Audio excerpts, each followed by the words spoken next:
It's okay. We made it. Yeah, so there's one other thing that blew my fucking mind, dude. Obviously, Yeah. everybody heard about this report. It was a big story about, like, New York Times did this write-up about how Mr. Beast was mistreating his employees, right? Yeah. And then somebody told me last night that you were one of the people interviewed in that. And I was like, oh my God, how is that possible? That's so crazy, because I would love to talk to you about that regardless. If you're interested. Oh, dude. Yeah. Yeah, no, I'm definitely down to answer. I've been removed from that situation for a while, but I do remember getting out of the house and seeing people be like, how did like this person's story arc go to this? And I was like, listen, character development, baby. So yeah, any questions you have about it, I'm down to answer. It's just such a small world situation, but basically what they wrote is that, you know, in 2018 to 2019, you worked for Mr. Beast. So was it 1 year or 2 years you worked for him? It was less than a year. So it was just within the confines of 2018, 2019. It was from like early 2018 to like, I don't know, the fall of 2018. And you were editing his videos. Were you like one of many editors, or were you like the single editor? How did it work back then? I think back then there were like 3 editors, and it was really just a team of probably 10 people max. So it was a small team. I worked there from like 3 million subscribers to maybe 10. Wow. It's does it blow your mind, the growth of that channel since you left? It's kind of insane, isn't it? Oh, did he? I was actually wondering, did he surpass like PewDiePie yet? Because I know when I left, he was on track. He hit 100 mil, I think. He's close. I don't know. What is PewDiePie at these days? He's close. He's definitely going to. I'm checking right now. But yeah, and I wish nothing, because obviously like it was a chaotic thing a few years ago, but I'm older now, and I was 18 at the time. I'm 23. Yeah, goddamn, I almost forgot my age. Yeah, no. So, but I wish all the best for the guy. I have no ill will towards anyone in that space. Pewds is at, real quick, almost 112 million, and Mr. Beast as 105 million. Wow. So, wow. Getting Neck there. and neck. Almost 7 Man, million. I thought nobody could ever possibly take PewDiePie. That is His wild. number was so insane, but there it is. Well, dude, this is even more niche, but it wasn't when I left. I think Cabby Lame was about to pass Charlie D'Amelio in followers too, right? I don't know if you guys are up to date on that, but I was. Yeah, I thought that happened recently. Oh, damn. So they did pass? Yeah, I'm not super familiar with the TikTok race. Got you. But we get banned from there every day. So yeah, I know. I'm surprised we're still live. We've gone live on TikTok like every day the past couple of weeks, and I get suspended every single time for either bullying or misinformation. But I'm still up this TikTok's time. the feds. What the hell, man? That's right. So, but the thing was like, yeah. So in the New York Times, they said that you alleged that it was a toxic work environment, and I think at the time that story came out, there was a lot of people, because I didn't know you, I didn't know anything about it, came for you, right? Personally. Oh yeah, dude. I received probably a year and a half straight, just like 10,000 messages a day saying I was like clout chasing. I was like, all right, well, this is not how I wanted this to go, but the story's out there. I told my side of it, and I mean, obviously, there's like 100 million 12-year-olds that watch him. I don't know what else I expected. But yeah, it's kind of. Were you kind of shocked? Like, damn, these people want to believe so much that he's like, you know, the patron saint of YouTube, and it doesn't seem to me that you would have any reason to lie about it. And I mean, you're sharing your story, but still, people, yeah, like no one. You like, became a villain, and I didn't know you. I Yeah. just remember I was like, oh wow, everyone fucking hates this guy. They're saying he's lying. They're saying he's clout chasing. Just completely dismissed everything you said.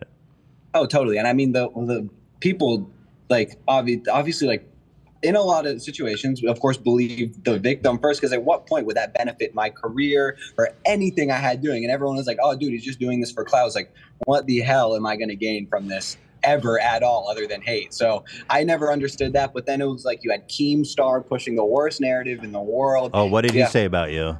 Oh, just he was like pushing this guy's a clout chaser rhetoric. And at least then you had Philly D, who was a little more like in the middle. I was like, we love that. And then on the other side, we had Taylor Lorenz, who is like a saint. And I love her because she, for like months on end, was just like, hey, if you ever need anything, reach out. And she was like, you know, as much as a reporter can do, believing everything I said, which was like a breath of fresh air at that point. And then one other person who reported on it. His name is Optimus, something, I don't know, some like Minecraft commentator, a couple million subscribers. But even afterwards, he like checked up on me every couple of weeks. Oh, that's nice. So, yeah. But so how did this story break? Because I thought Taylor Lorenz broke it via the New York Times. But how did you guys first get in touch? Well, I made a YouTube video. Oh, okay.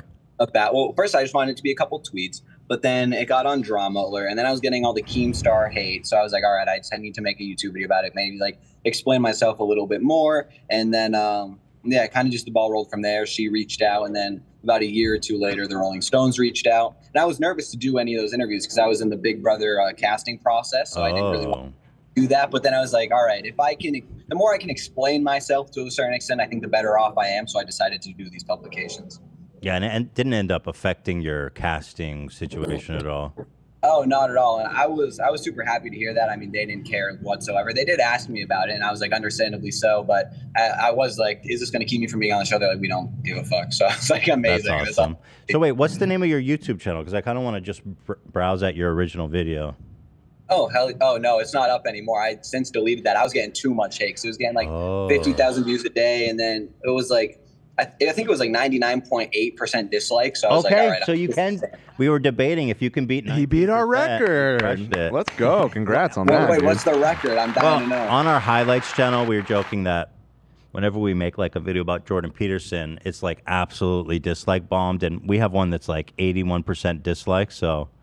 Oh yeah, dude! I had like I think I had 75,000 dislikes and like 800 likes. I was like, dude, wow, that is incredible. Yeah. That you almost are in like a unique situation of the receiving end of such incredibly focused and almost like ambient, transient hate. I mean, what was that like for you? Because were you famous at the time? I'm sorry, I don't follow your career or what you do. Oh, dude, yeah, it's all good. No, I had like that's the thing. I had, I think, 7,000 subscribers, like 3,000 Instagram followers. And so no one was coming to show love. So I was just like this random small editor on YouTube that did like Fortnite videos for like gaming channels and whatnot. And so the traction I had was like 0 to none. So then when all this hate came, it was like that's the whole tsunami. There is no love coming alongside it. And that lasted for probably 2 years straight. So it was crazy. How did that affect you? Because I know when I like get mad hate online, sometimes it can feel so fucking bad, and I can only imagine someone who's never even been in the public eye in that case dealing with something like that. I mean, how did that affect you? How did that affect your mental health? Oh, it was, I mean, usually my screen time was pretty high, and if anything, if I was gonna take anything from it, then I was like, all right, I'm not using my phone for like 3 weeks at a time, because I wouldn't see anything other than that. But I mean, it was definitely unique to adjust to, because like you said, I had never experienced the public eye or anything like that. So it was kind of a lot, but I was able, I had my amazing girlfriend who was like helping me along the way. She's also a massive fan of H3. Oh, shout out. Yeah, right. Shout out to Megan. Yeah. Oh, hey, yeah, Megan. Greatest ever. Oh, dude, she was the one who told me to like sign up for Big Brother and all that. So she's the best. But yeah, no, as far as my mental health, it was absolutely insane. And Keemstar just made it like a million times worse. So, dude, I don't want to keep talking about that guy. That's so unusual. That's so unlike. Yeah, I never heard anything like that before. Weird. Usually he's on the right side of things, and I'm really empathetic. So that's surprising. Yeah. And one thing I did, which, I mean, if anyone's getting hate online, I recommend not necessarily doing, but I ended up being like playing into the villain aspect. And it was really tough because I was like, all right, everyone hates me anyway. Why not? Oh God, my phone is on 10%, my bad. But I just started like playing the villain and like acting even kind of like a caricature of what they wanted. And it was like the wrong way to go. So that I learned. In what way were you playing into the villain? What does that mean? So I let's see. Oh, they call me Clout Chaser. I couldn't step away like 5 minutes without seeing the words Clout Chaser. And so I ended up making this brand called Clout Chaser Clothing. It's not a thing anymore. But then just kind of like selling into this, oh, I'm a Clout Chaser thing. And it was not the way to go. But I collected the bag via that brand. And so if anything came from it, that was fine. But no, I just started like falling into the Clout Chaser role, which I mean, on a business aspect was really good, but on a personal aspect, I like forgot who I was for a couple months. It was crazy. So you actually made money from that? People bought that? The Clout Chaser shit? Really? Yeah. Well, I Okay. figured if there's anything that's going to come from this, I need to. Why There needs to be not? something. Yeah, exactly. So wait. I set up the whole store, and the idea was like I would use designs similar to other YouTubers, but then call it Clout Chaser instead. I thought, I don't know, it's not a thing anymore, so I can't Wow, collect anything from it. wow. How much Yeah, you make so from that? You comfortable telling me? You don't have to. I'm just curious. Oh no, it was probably like I think I got 800 or 900 sales. So whatever that was at the time, it was like hoodies, and I probably profited like $20 a hoodie. I don't know. It was good. It was like what I needed at the time. Okay. Yeah, it was Make probably, it work, All dude. right, I mean, it's not bad. Make it work. Dude, I think Yeah, I crush think it the was numbers probably on like that, 10K, Dan. if anything. 10K. Let's fucking go. More than you made on But Big also- Brother. Yeah, Or yeah, the same he made on exactly. Big Brother. It was my third place prize earnings, and, Yeah. and now I got it again. So in a much more wholesome way this time. All right, that's good. Was your infamy so much that people were recognizing you on the streets?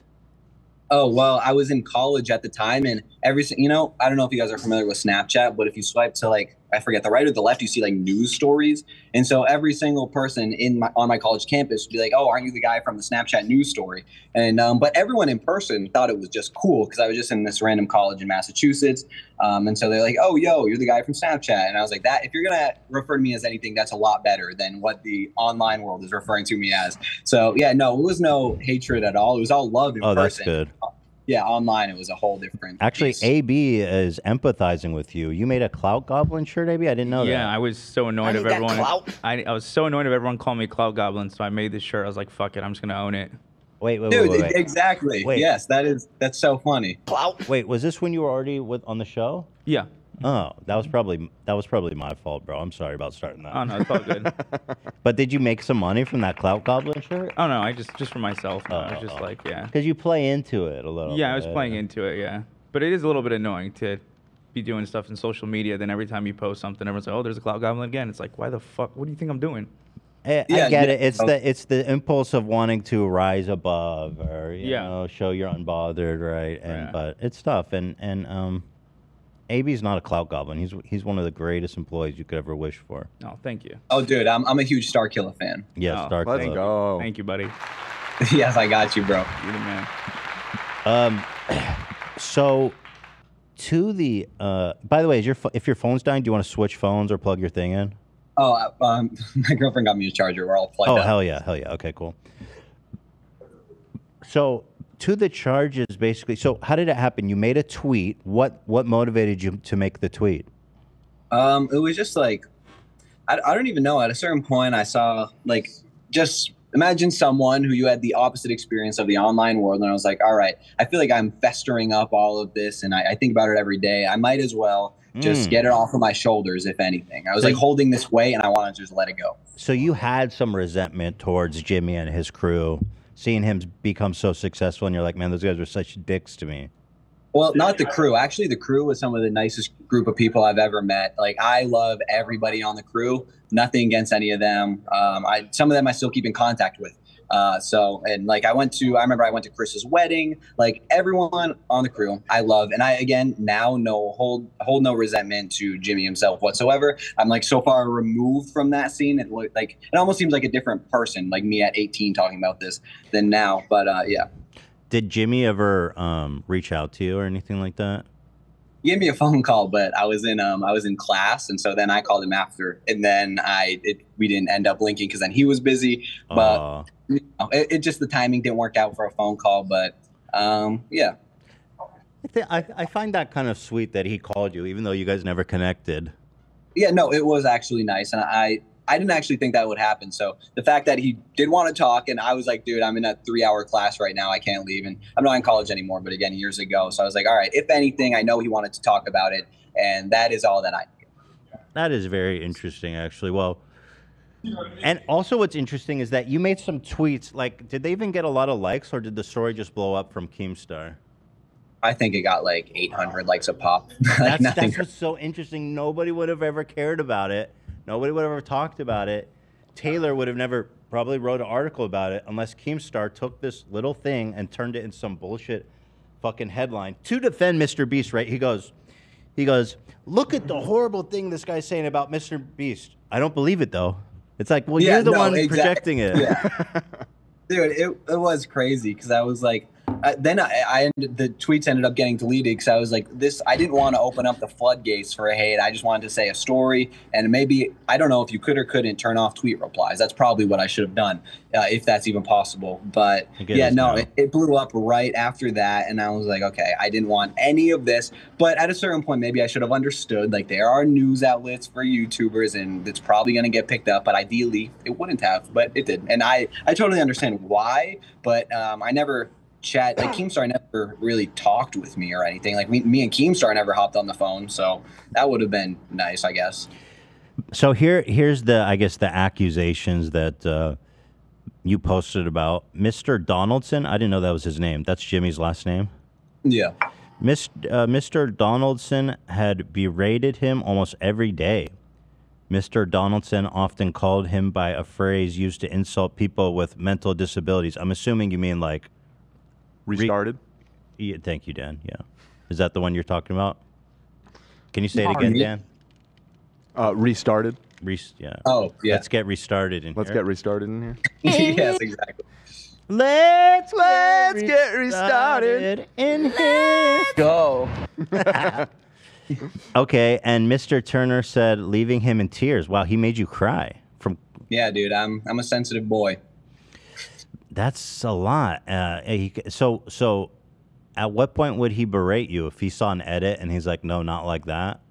Oh, it was only once or twice where, like, I don't know, there was an edit that had a deadline and I did it, but then I was like, oh no, we need it again, and then we need it again, and it was chaotic and a mess. And truly, I hope if there is anyone watching, and I know the Fupa Troopers would never, please don't send hate. I am all good. I have received love for the past week online, so I do not want it to transition. Nobody's gonna hate you from Fupa Trooper Army, trust me. Yes, dude. It's all love from the troops back here. Hell yes. Hell yeah. And I don't think there's any further story for Keemstar to squeeze out of this. So, oh, you mean to send it to Mr. Beast? You mean don't send it? Oh no, don't send. Oh, I meant myself, but maybe also definitely not Mr. Beast. I mean, that would be like 0.001% of his engagement, and like, yeah. So nobody would see it. Nobody will see it. Yeah. Yeah. All right. So what is it that he perceived you did wrong when he started calling you restarted? There was this video where he wanted me to take all the clips, add them together, and then hit a certain number of kind of like a montage to like show him reaching some goal. I forget the exact goal, but then I don't know. Like the numbers weren't hitting because there's like clickbait numbers and there's real numbers, so I couldn't show all these transactions when title was describing one thing and the video was showing another thing, and so it was quite literally impossible to hit. And then I remember what ended up happening after like a week of this argument was because it was true, everything I was doing, it wasn't gonna hit this number. I hope this is making sense also. So yeah, I got you. I got you. So at the end, he like popped in at the end of the video, he popped in with like a vlog, and he was like, oh, also I gave some money to my sister or something. I don't know. So it didn't ever hit the number, even when I didn't do the final edit. So I was right all along. Yeah, so what, he came in and yelled at you? Yeah. Well, I think it escalated because I was like, yo, I'm going to take a walk because I've been at like a desk for 40 hours this week trying to edit this impossible video. So then I go to my coworker, I start complaining. I'm like, dude, I don't know what the hell to do. Then he sees me complaining to another coworker, and then starts getting pissed. And maybe understandably so. I was talking shit about my boss in the same office. So I maybe get it, but it got very heated. It seems like, in the very beginnings of a YouTube channel like that, when it's just 10 people and you're all like relatively close, that sometimes someone like Jimmy, it's easy to forget the boss-employee dynamic. You know what I mean? Oh, yeah, totally. And with that in mind, like, he was, I think, 20 at the time. No 20-year-old is set up to have this like multi-million-dollar business within the course of a year because it exploded when I first got there. So like, I can never be like, oh, how are you not the perfect boss, right? Yeah. Because no one set up to be this like tycoon of YouTube at such a young age. How would he have known? So sure. I totally understand all of it. So were you crying in front of him, or did you like walk away and cry?